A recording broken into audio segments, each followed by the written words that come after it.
नमो अरिहन्त नमो सिद्धाणं नमो आयर्याणं नमो वज्रायाणं नमो लोय सवसाहुणं येषु पञ्चनमुक्कारो सवपावपणासनो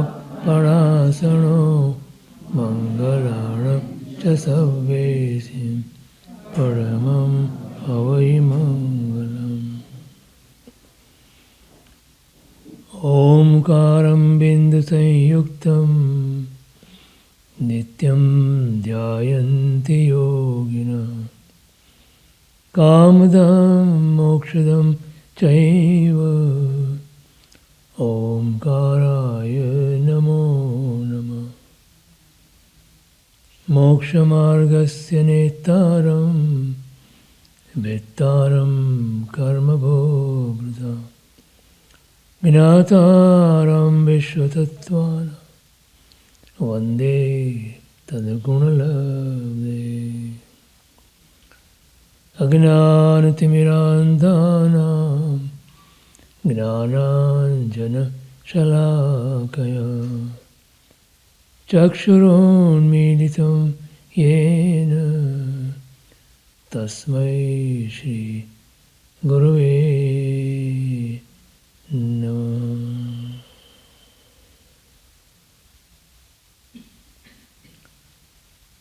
मंगलमय मंगलकर्ण वीतरागविघ्नान् नमो ताहि जाते भये अरिहन्तादि महा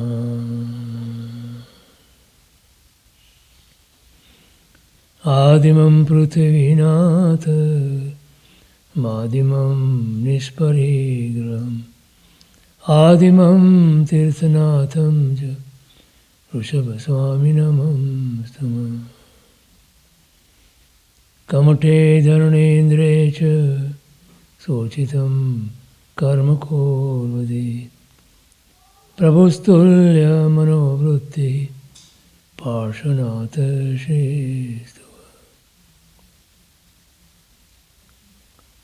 श्रीमते वीरनाथाय सनाथाय अद्भुतश्रिय महानंद सरोराज मरालाय रते नमः कृतापराधेऽपि जने कृपामन्तरतारयो ईषद्बाष्पार्द्रयोर्भद्रं श्रीवीरजीननेत्रयो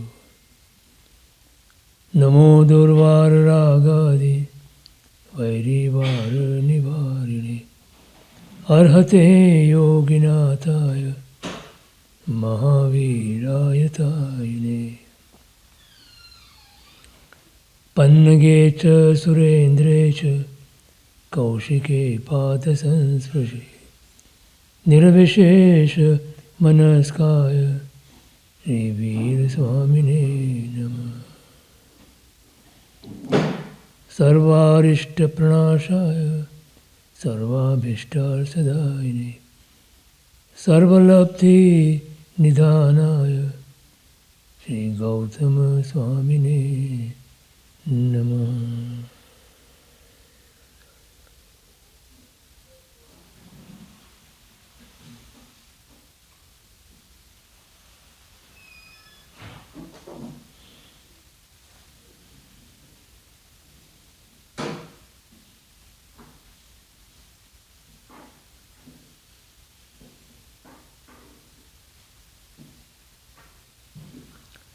जय जिनेन्द्र जय जिनेन्द्र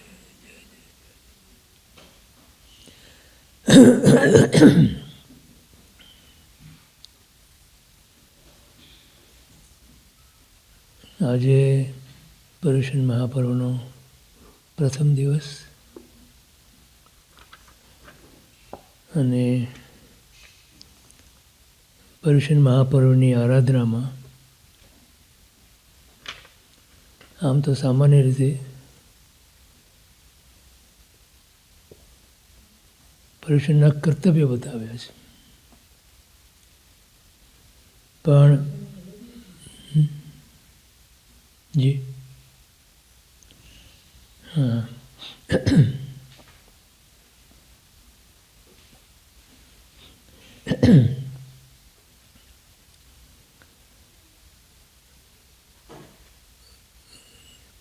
કદાચ દર વર્ષે આ કર્તવ્યની વાત સાંભળી હશે બધા. બરાબર.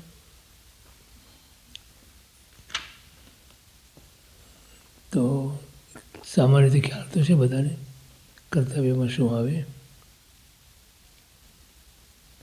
આજે એમ વિચાર કર્યો કે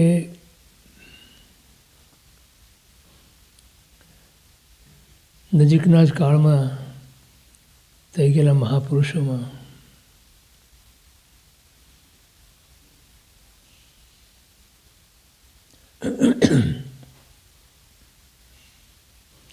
યોગીરાજ આનંદગંજી મહારાજ સાહેબની ઘણી બધી રચનાઓ આપણે સાંભળી પણ હશે, ગાઈ પણ હશે.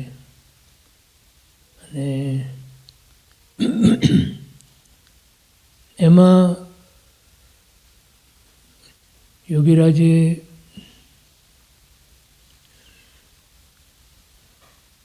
પરમાત્માની વાણીનું રહસ્ય ઉકેલ્યું છે. એટલે આપણા જેવા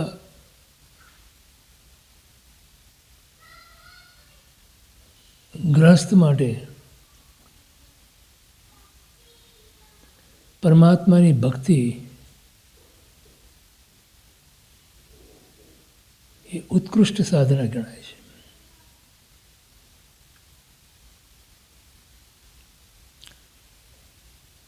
ગ્રસ્ત માટે સામાન્ય રીતે દાન અને ભક્તિ એ બે ઉપર ભાર મૂકવામાં આવે છે.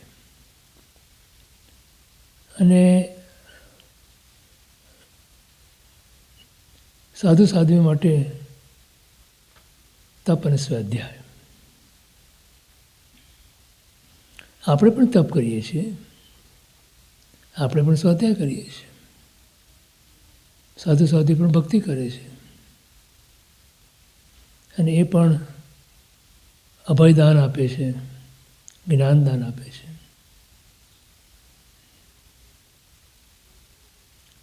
છતાં આપણે પરમાત્માની ભક્તિ આ કાળની અંદર સર્વોત્કૃષ્ટ એટલે ઉત્કૃષ્ટ સાધન ગણાય છે. આપણે અહીંયા પૂજા કરીએ, ભક્તિ કરીએ, સ્વાધ્યાય કરીએ, આ બધા પ્રકારો પરમાત્માની ભક્તિ રૂપે જ છે.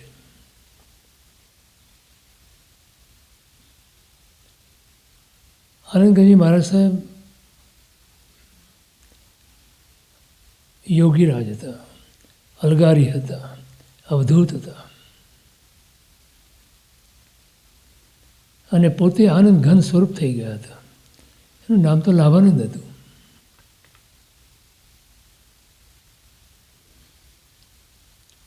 અને પરમાત્મા સાથેના જોડાણ એટલે યોગ એમણે સાધ્યો હતો. અને એમાં એમને જે પોતાને ચમત્કાર થયા એ બધી ચમત્કૃતિ એમને સ્તવના રૂપે, પરમાત્માની ભક્તિ રૂપે આપણને આપી. આપણને આપી એમ કહું એ કરતાં આપણે લીધી, અથવા આપણે લઈ શકીએ તો વધારે આપણા માટે ઉપકારી બને.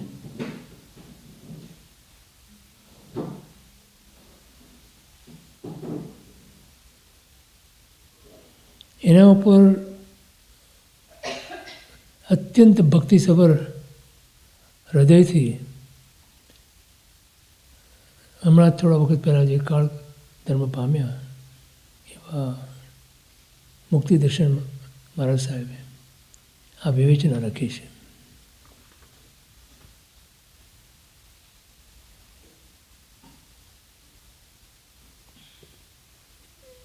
એ વિવેચના લખવા પાછળ જેવી રીતે આનંદગંજી મહારાજ સાહેબે પોતે આનંદ ઘનની પ્રાપ્તિ કરી, એ આનંદ ઘનના ચાહક તરીકે મુક્તિદર્શન મહારાજ સાહેબ પોતે આના પર વિવેચના લખે છે.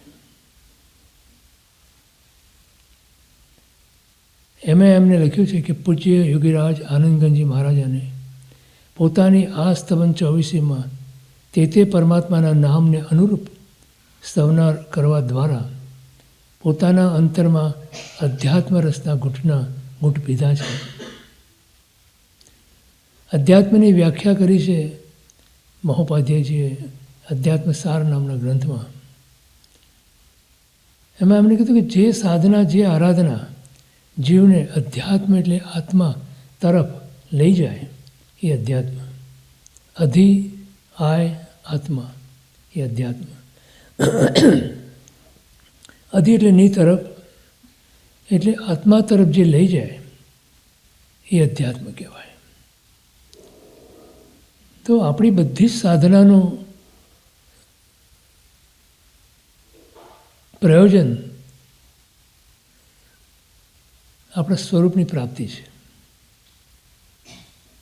એટલે જો એ સાધના આપણને આપણા આત્મા તરફ લઈ જાય તો એ સાધના અધ્યાત્મ બને છે. અને અધ્યાત્મ વગર આત્માની પ્રાપ્તિ થઈ શકે નહીં, અને આત્માની પ્રાપ્તિ ન થઈ શકે તો મોક્ષ પણ પ્રાપ્ત ન થઈ શકે. કોઈને પણ આપણે પૂછીએ, જૈન હોય કે અજૈન હોય, એને મોક્ષ જોઈએ છે. એની વ્યાખ્યા જુદી જુદી છે. મોક્ષની વ્યાખ્યા બધા જુદી જ કરે છે. આપણે સર્વ કર્મ રહિત જે અવસ્થા છે એને મોક્ષ કહીએ છીએ. પૂર્ણ આનંદની પ્રાપ્તિ, પૂર્ણ સમાધિની પ્રાપ્તિ, પૂર્ણ સુખની પ્રાપ્તિ, પૂર્ણ શાંતિની પ્રાપ્તિ, એને આપણે મોક્ષ કહીએ છીએ. તો જગતને પણ એમણે અધ્યાત્મ રસનું પાન કરાવ્યું. પોતાના અંતરમાં વિશુદ્ધિનો વ્યાપ વધતા સહજ રીતે પરમાત્મા ભક્તિ કરતા સરી પડેલા, નાભીમાંથી ઉચ્ચારાયેલા આ હૃદયના ઉદ્ગારો છે. એટલે તેમાં અધ્યાત્મ અને અધ્યાત્મ સિવાય બીજું કંઈ જ જોવા મળતું નથી. તમને ખ્યાલ હશે કે જ્યારે આપણે ધ્યાન કરવા બેસીએ ત્યારે ઓમકારનું રટણ હોય છે. ઓમકારનું સ્થાન નાભી છે. રીમકારનું સ્થાન ગળું છે. એ વિશુદ્ધ ચક્ર કહેવાય છે. તો નાભી કેમ? તો નાભીની આસપાસ આખા શરીરમાં વ્યાપેલા આત્મપ્રદેશો, એ આત્મપ્રદેશો એક આત્મપ્રદેશો ઉપર અનંતા કર્મો છે. પણ નાભીની આજુબાજુ રહેલા 8 રૂચક પ્રદેશો કહેવાય છે. એ 8 પ્રદેશો પૂર્ણપણે શુદ્ધ છે. કેવા શુદ્ધ? તો કે સિદ્ધ પરમાત્માના અનંત અસંખ્ય પ્રદેશો જેવા શુદ્ધ છે, એવા શુદ્ધ આપણા નાભીની આસપાસ રહેલા છે. એનું ધ્યાન કરવાથી આપણી અંદર શુદ્ધિનો વ્યાપ વધે. શુદ્ધિનો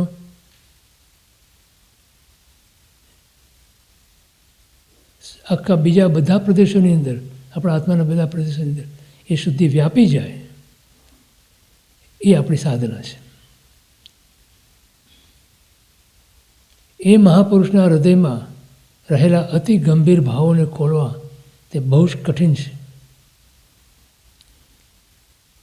ટબાકાર જ્ઞાની મહાત્મા જ્ઞાનસાગરજીએ ફરમાવ્યું છે તે મુજબ, ટબાકાર એટલે જેની એના પર ટીકા લખી હતી એમણે, એના પર ટબો એટલે ટીકા એટલે વિવેચન.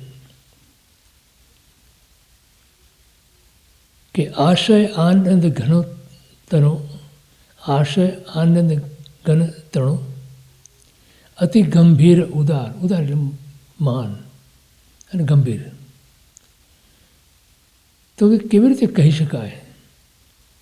તો બાળક એક સમુદ્રના કિનારે જાય છે, પછી એને પૂછવામાં આવે કે સમુદ્ર કેવડો હતો?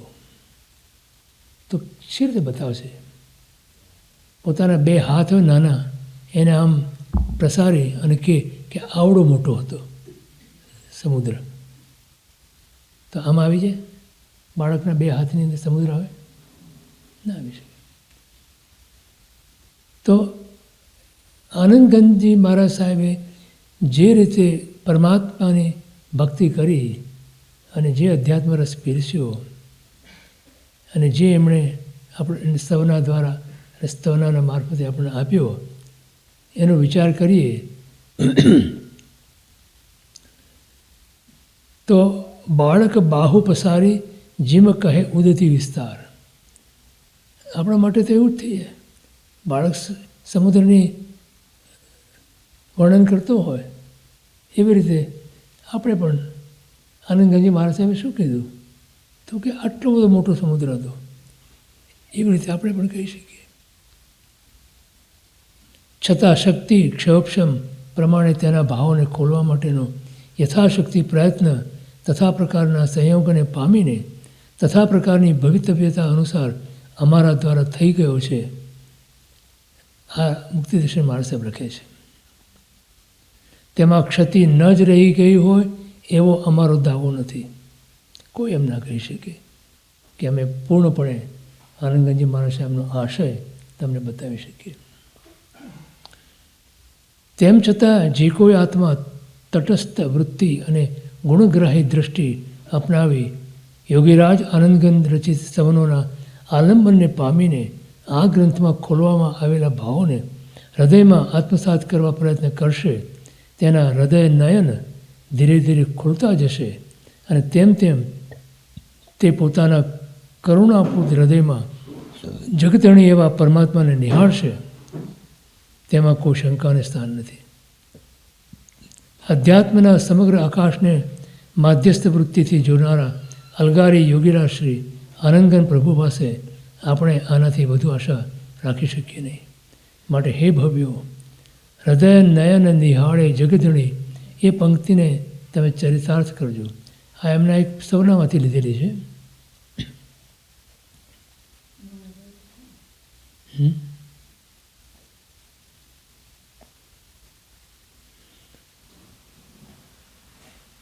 તો એ પંક્તિને તમે ચરિતાર્થ કરવા ઈચ્છતા હો તો સર્વ વિકલ્પોને છોડીને માધ્યસ્થ વૃત્તિ અને ગુણગ્રાહી દૃષ્ટિ અપનાવીને આ ગ્રંથમાં રહેલા ભાવોને આત્મસાત કરી આત્મકલ્યાણ સાધો. એ જ શુભાભિલાષા કલ્યાણમસ્તુ.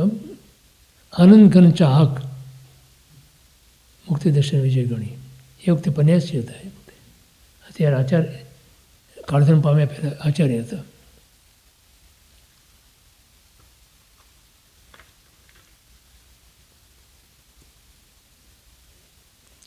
આનંદગંજી મહારાજ સાહેબનો થોડોક પરિચય આપ્યો છે.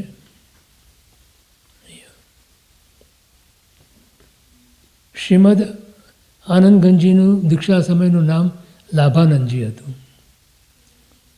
તવાગચ્છમાં દીક્ષિત થયા હતા. 3-4 ગચ્છ છે એ ખબર છે બધા. જન્મસ્થળ, ગામ કે પ્રદેશ, જન્મતિથિ કે સંવત સંબંધી લિખિત હકીકત પ્રાપ્ત થતી નથી. તેઓના નજીકના અને સાથેના મુનિવરીઓએ પણ લખેલા ગ્રંથોમાં આ હકીકત જોવામાં આવતી નથી. તેમ પદોનો ગ્રંથ કે પાના તે સમયે લખાયેલા ઉપલબ્ધ થતા નથી. 24 અને પદો પર તે સમયના વિદ્વાનો અને મુનિરાજો તરફથી સંપૂર્ણ રીતે ટવાપુરા જણાયા નથી. શ્રીમદ સત્યવિજય પન્યાસ અને શ્રીમદ યશોવિજય ઉપાધ્યાયજીનો તેઓ શ્રી સાથેનો સંબંધ તથા શ્રીમદ યશોવિજયજી ઉપાધ્યાયજીનો ડભોઈમાં થયેલ સ્વર્ગવાસ તથા ત્યાંની પાદુકા ઉપરના લેખથી સમકાલીન સમયનું અને ઉપાધ્યાયજી થોડા વર્ષ પૂર્વે જન્મ હોવાનું થતું અનુમાન છે. એટલે ઉપાધ્યાય યશોવિજયના મારા સાહેબનું નામ તો સાંભળ્યું હશે. જેમણે ઘણા ગ્રંથોની રચના કરી, જ્ઞાનસાર, અધ્યાત્મસાર વગેરે, અને મહોપાધ્યાય ઘણી બધી 24 એમની બી 24 રચી, ઘણા બીજા સૌની પણ રચના કરી, અને ખૂબ ઊંચા ગાજાના પોતે સાહિત્યની રચના બી કરી હતી, અને ભક્તિના પદો બી ઘણા રચ્યા. તમે શેપાળ રાજાનો રાસ્તો વાંચ્યો હશે તો એના વિશે ખબર પણ હશે તમને. મૂળ શરૂઆત કરી હતી વિનય વિજય મહારાજ સાહેબે, અને થોડા સમય પછી પૂરો નહોતો કર્યા, અને વિનય વિજય મહારાજ સાહેબનું કાળધન થઈ ગયું, એટલે એમણે એ કામ સોંપ્યું હતું મહોપાધ્યાયજીને, યશોવિજય મહારાજ સાહેબ. એ યશોવિજયજી મહારાજ સાહેબ આનંદગંજી મહારાજ સાહેબના સમયમાં થઈ ગયા, સમકાલીન હતા.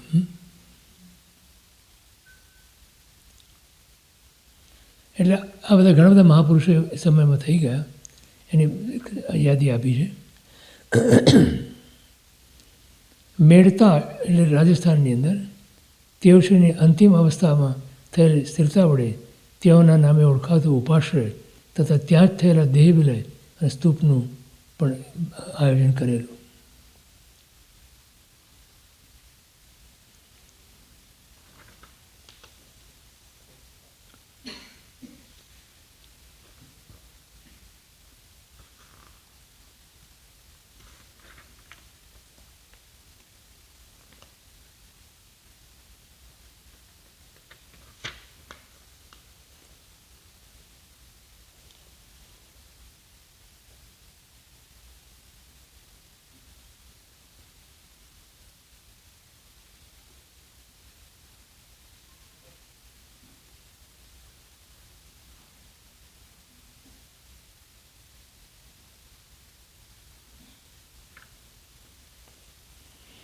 એમના પહેલાં સ્તવનની આમાં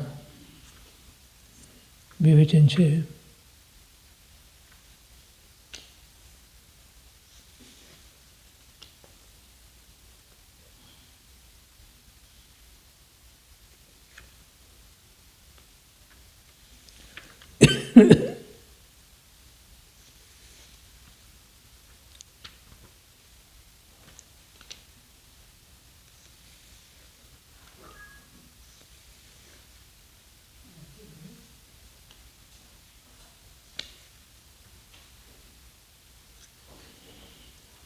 એમનું પહેલું સ્તવન તો તમે ઘણું બધું સાંભળ્યું હશે, રટ્યું બી હશે.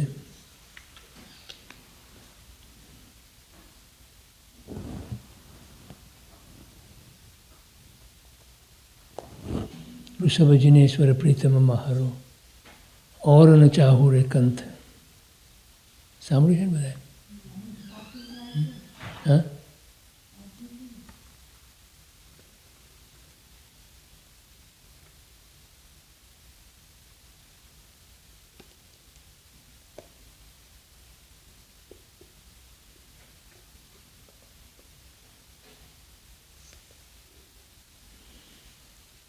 પ્રભુ અને પ્રભુતાની પ્રાપ્તિના બે માર્ગ છે,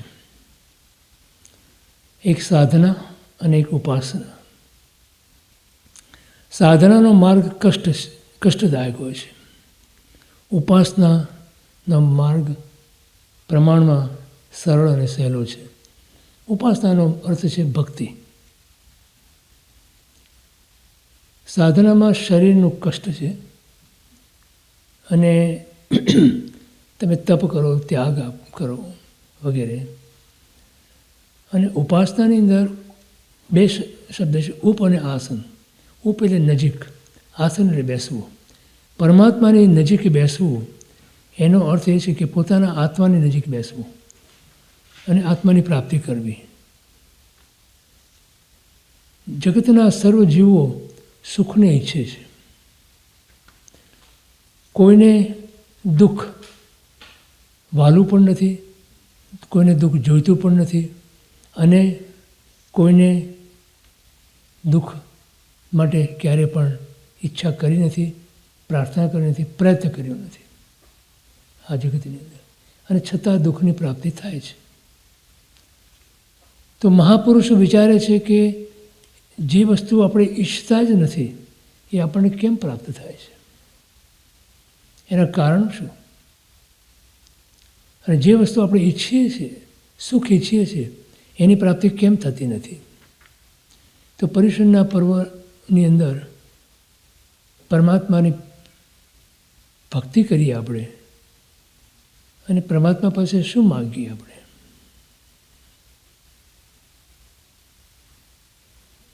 આપણે સુખ કોને કહીએ છીએ? આપણી સુખની વ્યાખ્યા શું? આપણને શાતા હોય તો સુખ, સગવડતા હોય તો સુખ, અનુકૂળતા હોય તો સુખ. અને દુઃખની વ્યાખ્યા શું? પ્રતિકૂળતા હોય તો દુઃખ, અગવડતા હોય તો દુઃખ, અને અશાતા હોય તો દુઃખ.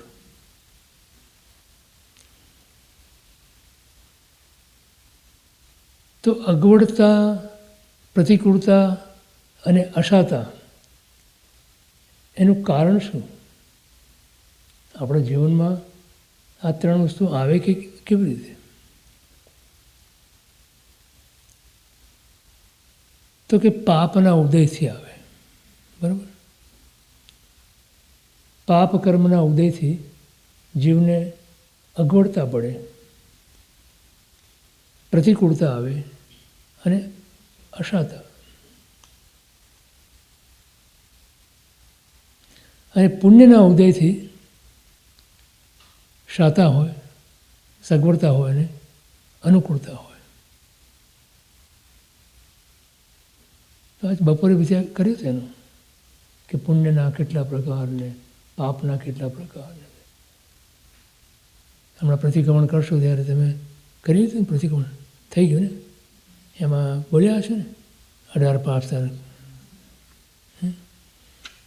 તો આપણે 18 પાપ સ્થાનકની પરિણતિમાં હોઈએ તો કોઈ આશ્ચર્ય છે કે આપણને દુઃખ પડે છે? એનું કોઈ આશ્ચર્ય? અને પર્યુષણના 8 દિવસ દરમિયાન આપણે પરમાત્માની ભક્તિ કરીએ, તપ, સંયમ વગેરે, તો એના કારણે આપણે શું ઈચ્છીએ?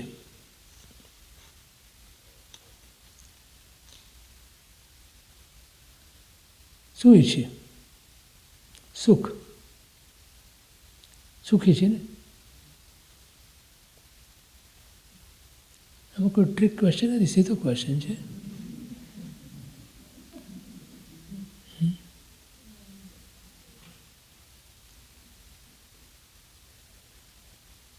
સંસારની અંદર આપણને સુખ માટેના આપણા પ્રયત્નો કેટલા?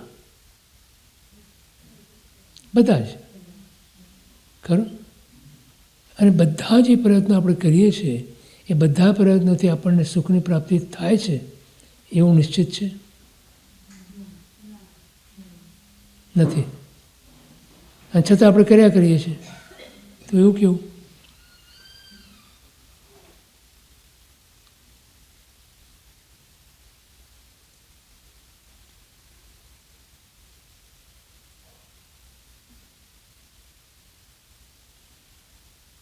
આનંદગંજી મહારાજ સાહેબ અહીંયા ભગવાનને પોતાના પ્રીતમ તરીકે સંબોધે છે.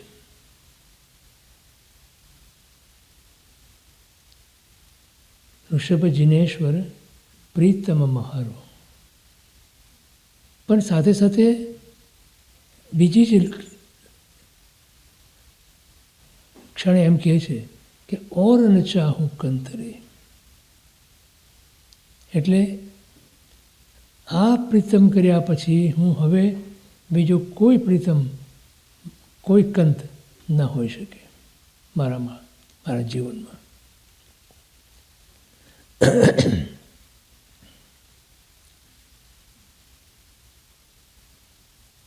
પહેલા સ્તવનની અંદર એમણે પ્રીતિ યોગ ગૂંથ્યો છે. પરમાત્માની ભક્તિ માટે સર્વપ્રથમ પરમાત્મા ગમવા જોઈએ. પરમાત્માના સાથે આપણે પ્રેમ કરવો પડે. તમે પ્રેમ કોની સાથે કરો? જે વ્યક્તિ આપણને ગમતી હોય એની સાથે કરો, કે જે વ્યક્તિ આપણને અનુકૂળ હોય એની સાથે કરો.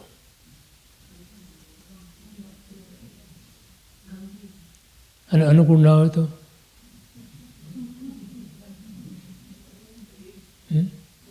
તમે ગંભીર થઈ ગયા એટલે જ્યારે થોડું મારા બોલો. તમે એટલે એનો અર્થ એમ થયું કે જો તમને અનુકૂળ ના હોય તો એની સાથે પ્રેમ ના કરી શકો.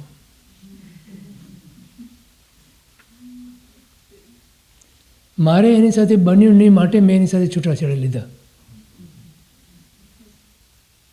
એવું કહેનારા કેટલા જ સાંભળ્યા તમે? બન્યું નહીં એટલે શું?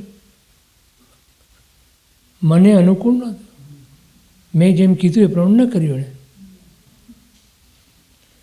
કોઈ તમારું કીધું ક્યારે માને?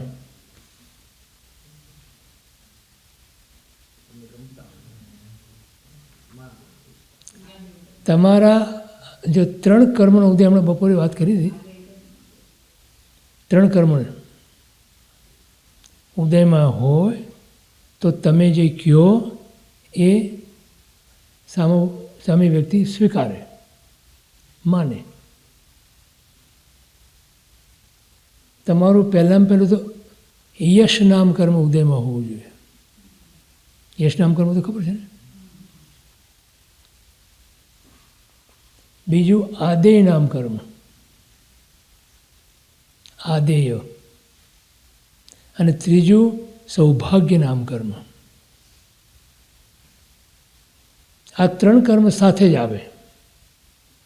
એની ઓપોઝિટ છે અપયશ નામ કર્મ, અનાદેય નામ કર્મ અને દુર્ભાગ્ય નામ કર્મ.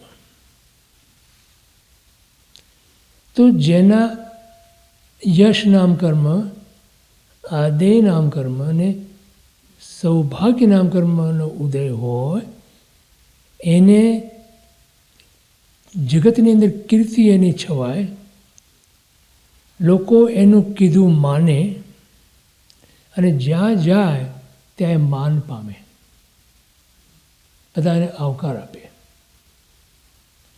એની સામે જો એનો અપયશ નામ કર્મનો ઉદય હોય તો ગમે તેટલું સારું કરે તો પણ આપણામાં કહેવાય છે ને, જસને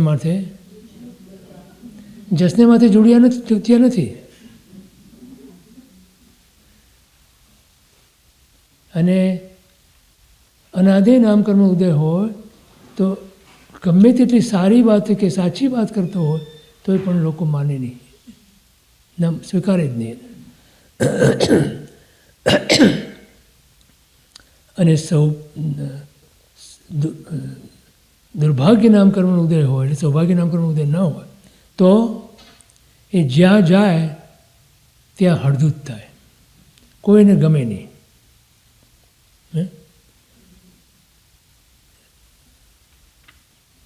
તો આ પુણ્ય પ્રકૃતિઓ છે. અને પુણ્ય પ્રકૃતિને પ્રાપ્ત કરવા માટે જીવે પુણ્યના ઢગલા કરવા પડે, બરાબર ને? હા, તો પુણ્ય 9 પ્રકારે બંધાય અને પાપ 18 પ્રકારે બંધાય. એટલે આપણી પાસે પાપ બાંધવાના સ્થાનો ઘણા છે અને પુણ્ય બાંધવાના સ્થાનો ઓછા છે. પણ મુખ્યત્વે પુણ્ય બાંધવાના જે સ્થાનો છે એમાં પ્રભુ, ગુરુ અને ધર્મ આવે. પરમાત્મા આવે, ગુરુ આવે અને ધર્મ આવે. તો જો આપણે પરમાત્મા, ગુરુ અને ધર્મ પ્રત્યે સમર્પણના ભાવથી એમની ભક્તિ કરીએ,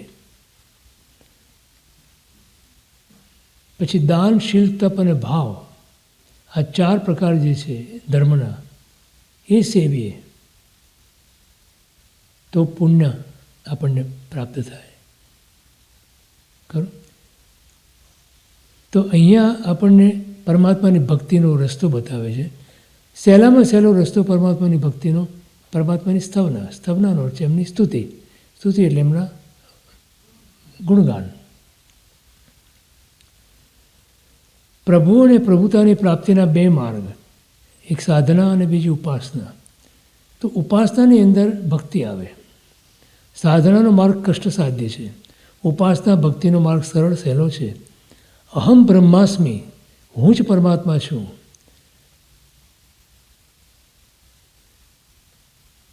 એ સાધનાના વિકલ્પથી સ્વમાંથી સ્વત્વનું એટલે કે પરમાત્મા તત્વનું પ્રાગટ્ય કરવાનું છે, જેમાં ખુદની ખુદાઈને કરીને ખુદમાંથી ખુદાને બહાર લાવવાનું છે. એમાં પોતે પોતાના અહમને ઓગાળવાનો છે. આપણને અઘરું શું પડે છે? પોતાના અહમને ઓગાળવો.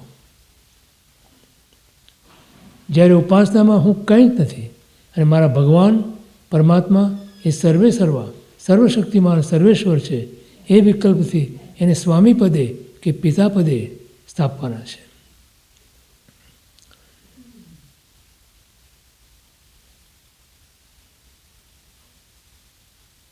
અહમ રહિત થઈને જાતને જગન્નાથને સોંપીને એનું શરણું સ્વીકારવાનું છે. આ કૃપા પ્રાપ્ય કારુણ્ય મોક્ષ છે.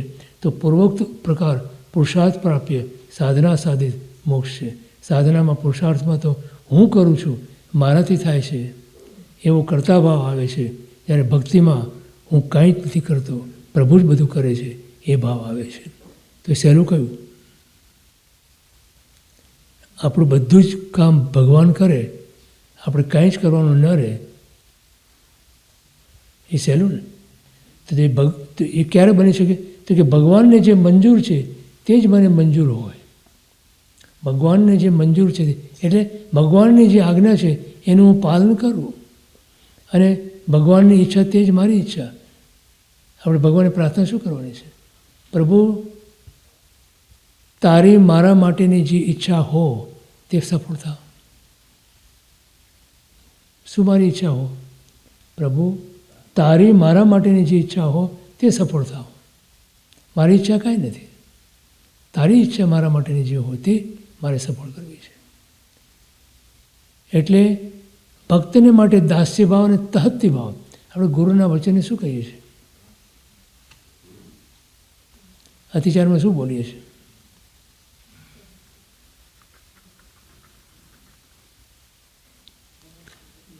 કેટલા પ્રકારની?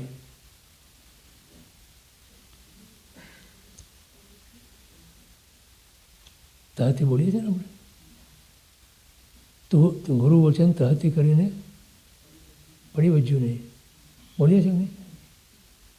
આપણે ખાલી બોલી જવાનું કે એને જીવનમાં ઉતારવાનું?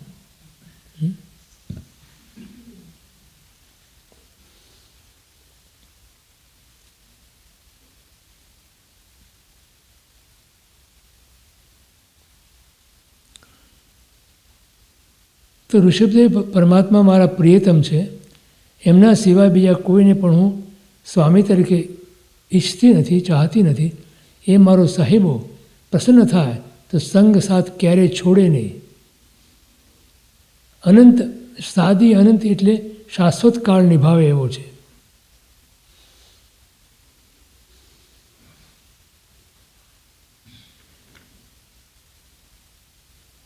પ્રેમ લક્ષણા ભક્તિથી હું જ્ઞાન લક્ષણા ભક્તિને પામું. દર્શનને પામીને જ્ઞાનને પામ. કેમ કે જ્ઞાનને પામ્યા વગર જીવને આત્માનું જ્ઞાન થઈ શકતું નથી. એટલે આ ઉપાસના યોગમાંથી નિષ્પન્ન થતો સાધના યોગ છે. ભગવાનની ભક્તિ કરવી છે તો તે ભક્તિ પ્રીતિ વિના કઈ રીતે સંભવિત બને? વળી પ્રીતિ પૂર્વે પ્રીતિપાત્રના પરિચયની પણ આવશ્યકતા છે. કેમ? ક્રમ એવો છે કે પહેલાં પરિચય થાય, પછી પરિચયમાંથી હૃદયમાં ચાહ એટલે પ્રીતિ જાગે, અને તે પ્રીતિ પછી ભક્તિ રૂપે અભિવ્યક્ત થાય. પ્રીતિ એટલે પહેલાં પહેલું શું કરવાનું? ભગવાનનો પરિચય કરવાનો. એટલે આપણે આ કલ્પસૂત્રમાં પરમાત્માના જીવનચરિત્ર લઈએ છીએ ને, એટલે પરમાત્માનો પરિચય છે ત્યાં. એ પરિચય કર્યા પછી આપણને પરમાત્માનું મહાત્મ્ય આવે, અને મહાત્મ્ય આવે એટલે એના પ્રત્યે આપણને પ્રીતિ થાય. અને પ્રીતિ એ ભીતરી ચાહના છે, અને ભક્તિ એ બાહ્ય દૃશ્ય સ્વરૂપ છે. પછી એના માટે આપણે સ્તવના કરીએ, ભક્તિ કરીએ વગેરે, પૂજા કરીએ, એ બાહ્ય વસ્તુ છે. તો પ્રીતિ એ શ્રદ્ધા છે અને ભક્તિ એ જ્ઞાન અને વર્તનારૂપ ચારિત્ર છે. એટલે કે દર્શનમાંથી ઉદ્ભવતી જ્ઞાનપૂર્વકની જ્ઞાન ક્રિયા છે.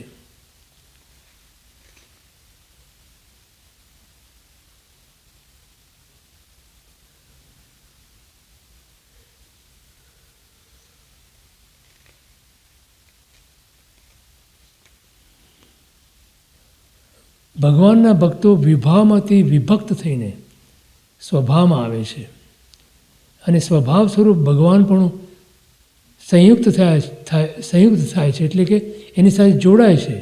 તેથી તે ભક્ત કહેવાય. ભક્તનો અર્થ છે જોડાવું, જે ભગવાન સાથે ભગવત ભાવ સાથે અભેદ થવા ચાહે છે.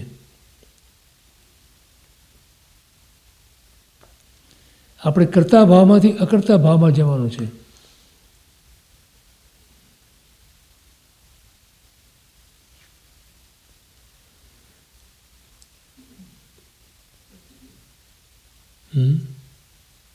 જે હું તમને બીજી રીતે સમજાવું છું.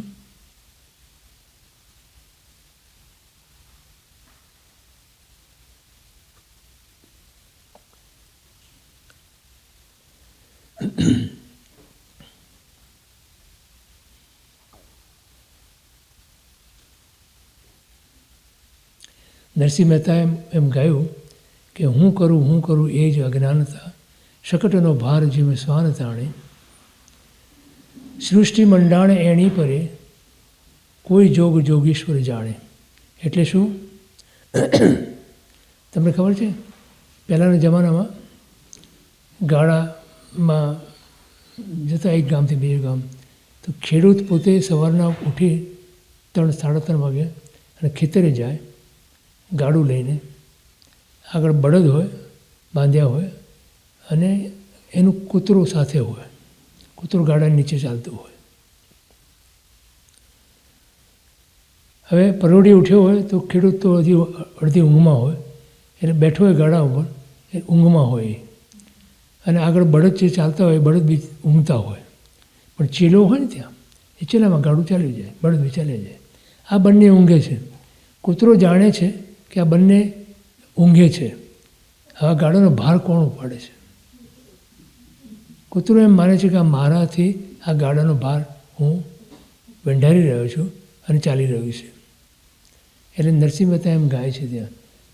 કૂતરો એમ માને છે ને, એટલે આપણી દશા ત્યાં મૂકી છે. ત્યાં કેવી દશા છે? ત્યાં કૂતરો એમ કહે છે કે હું કરું એ જ અજ્ઞાનતા, શકટનો ભાર જેમ શ્વાન તાણે. શકટ એટલે ગાડું, એનો ભાર શ્વાન એટલે કૂતરો તાણે છે. તો કે સૃષ્ટિ મંડાણ પણ એ નહીં પડે, આખું જગતની અંદર એ પ્રમાણે ચાલ્યા કરે છે. આ કોણ જાણે? તો કોઈ જોગીશ્વર જાણે. આપણે કરીએ છીએ માટે થાય છે એવું આપણે માનીએ છીએ. આપણે કરીએ છીએ માટે થતું નથી. પણ તમારા જીવનમાં જે કંઈ બને છે એ પૂર્વે કરેલા કર્મના ઉદયવશ થાય છે, ખરું? અને આ ભાવમાં તમે જે કરશો એનું તમને ફળ તો મળવાનું જ છે. તો એ જે ફળ મળશે એ આપણે ભોગવવું પડે છે. તો આ ભાવમાં તમે જે કરો એ તમને અત્યારે જે મનુષ્ય ભાવ મળ્યો છે એ મનુષ્ય ભાવની અંદર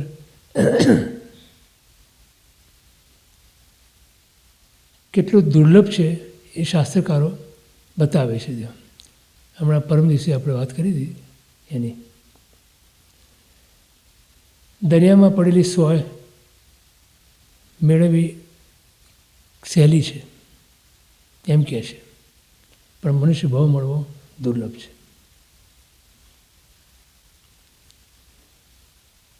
એ મનુષ્ય ભાવ આપણને મળ્યો છે. આજે આ મનુષ્ય ભાવની ઈચ્છા દેવો પણ કરે છે. આપણે દેવ થવાની ઈચ્છા કરીએ છીએ, આપણે સ્વર્ગે જવાની ઈચ્છા કરીએ છીએ, આપણને દેવલોક જોઈએ છે. અને દેવ મનુષ્ય ભાવ ઈચ્છે છે. તો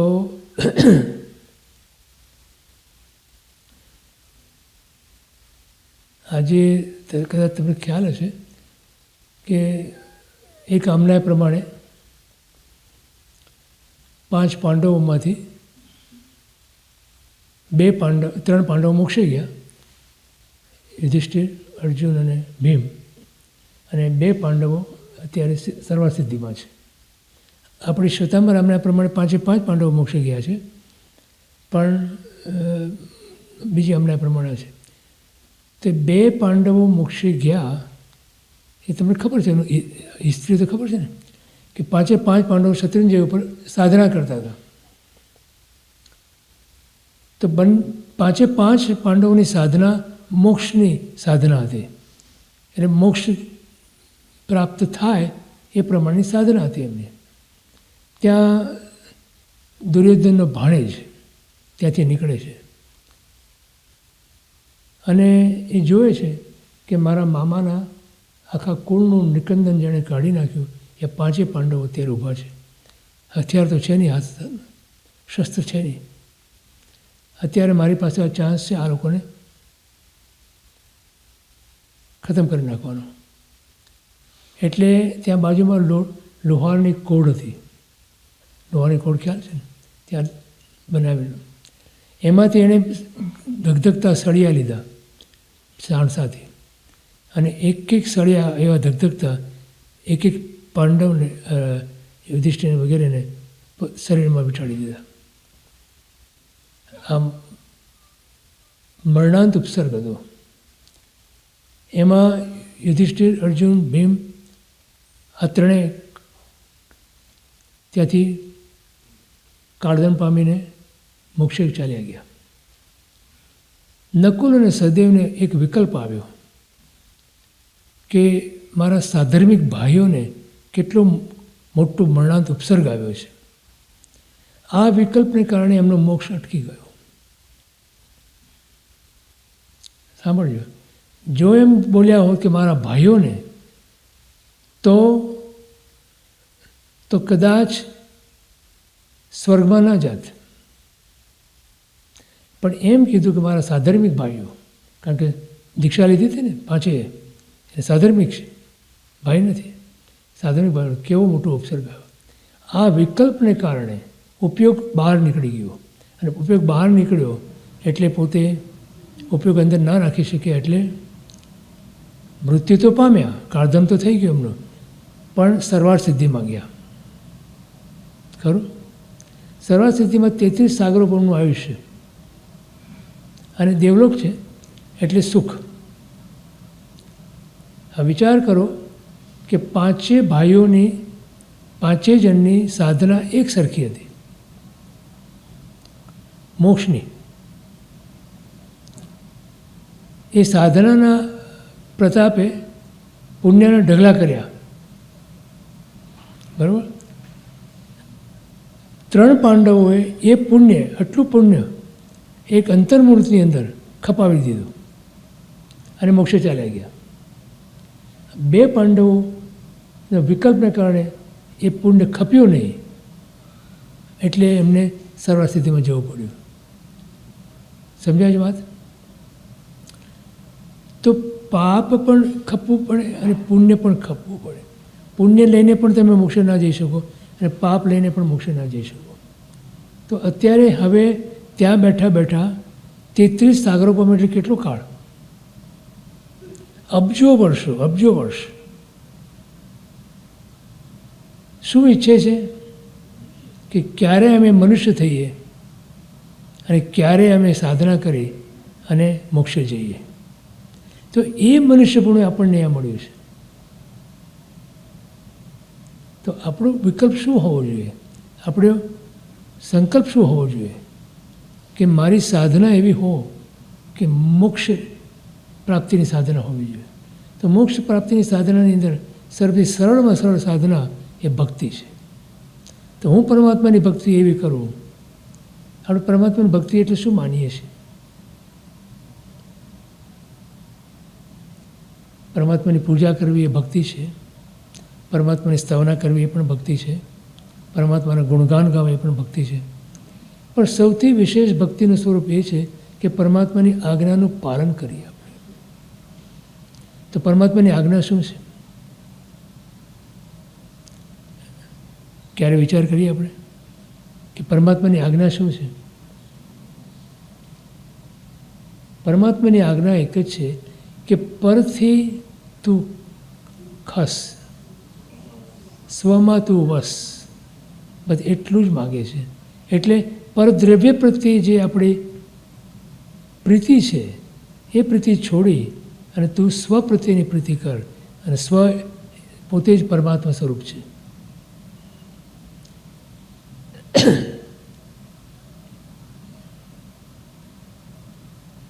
એ પરમાત્માની ભક્તિ માટે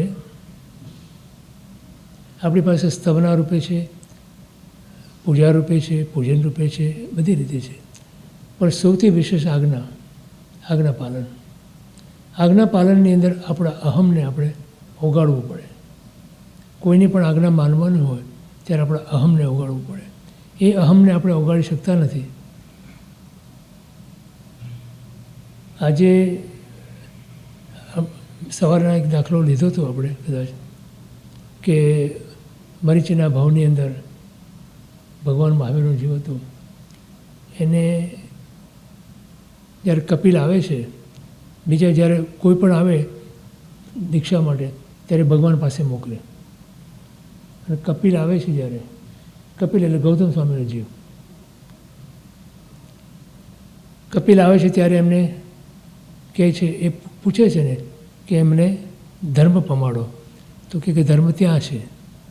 કપિલ પ્રશ્ન કરે છે કે તો શું આપણી પાસે ધર્મ નથી? ત્યારે એમને એક લોભ થાય છે મરીચીને, કે મારા વૃદ્ધાવસ્થાની અંદર મારી સેવા કરનાર કોઈ નથી, મારો શિષ્ય, તો એક શિષ્ય હું બનાવું તો મારી સેવા કરે. તો કે હા, ત્યાં પણ ધર્મ છે ને અહીંયા પણ ધર્મ છે. તો આ જ્યારે બોલ્યા એટલે ઉત્સુત્ર પ્રરૂપણા કરી ખરું, અને એના કારણે એમનું સમ્યક્ત્વ વમી ગયું. સમ્યક્ત્વ વમી ગયું તો એક કોડાકોડી સાગરો પ્રમાણે એમનું ભાવભ્રમણ વધી ગયું. આ અહંકાર, આ માન કશાય, અને પરમાત્મા બેઠા છે ત્યાં, સમરવૃક્ષની બહાર જ બેઠા છે, ત્રિદંડી વેશે, અને કપિલની સાથે કપિલને પોતે શિષ્ય બનાવે છે. અને કપિલનું પણ પરિભ્રમણ વધી ગયું. જો કપિલ કદાચ ભગવાન પાસે દીક્ષા લીધી હોત તો એ કદાચ એનું બી ત્યાં મોક્ષ થઈ ગયું. તો કપિલ એટલે ગૌતમ સ્વામીનો જીવ, કે જે ભગવાન મહાવીરના વખતે હતો. એમને જ્યારે મરીચી જ્યારે ભગવાન મહાવીર તરીકે આવ્યા ત્યારે ગૌતમ સ્વામી તરીકે આ કપિલનો જીવ આવે છે. વિચાર કરો તમે કે આટલા માનની ખાતર, આટલા અહમને ખાતર આટલું ભાવભ્રમણ વધી જાય છે. અને એટલે ત્યાં જ્ઞાની એમ કહે છે કે માન ન હો તો મોક્ષ અહીંયા જ છે. તો ભગવાનની ભક્તિ કરતી વખતે, ભગવાનની આજ્ઞા માનતી વખતે આપણા હૃદયની અંદર આ એક માન કશાય જો હશે તો ભક્તિનું સ્વરૂપ ભક્તિ નહીં કહેવાય. માટે આપણે એ રીતે વિચારીએ. મને આજે આટલું રાખીએ અહીંયા, પછી વિચારશું કાલે બીજું. મને ખબર છે ટાઈમ નથી હજી, પણ પહેલો દિવસ છે આજે, થોડું ઓછું રાખીએ આજે, બરાબર? ચાલો. સર્વમંગલ માંગલ્યમ સર્વ કલ્યાણ કારણમ પ્રધાનમ સર્વધર્માણમ જૈનમ જયતિ શાસનમ. સદગુરુ દેવ કી, મહાવીર સ્વામી ભગવાન કી જય. જય